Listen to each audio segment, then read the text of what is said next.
Hello guys, welcome back to my YouTube channel.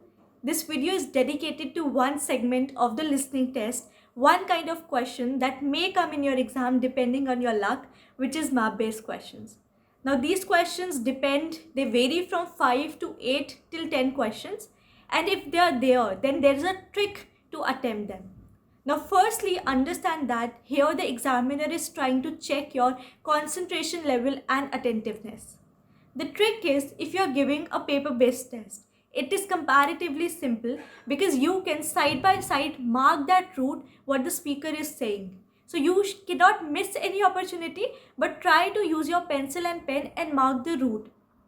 If you are giving computer-based test, it is little hard but not that hard. What you have to do is you have to understand what the speaker is saying and mentally jot down that path. Because you cannot write it down, you have to carefully listen to the instruction and then figure out where in which direction the speaker is taking you.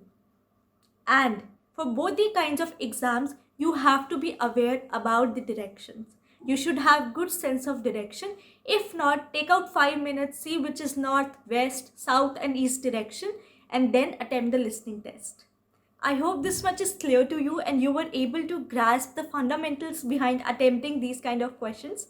See you in my next videos. Till then, write to me at akriti.bhalla@gmail.com and subscribe my channel.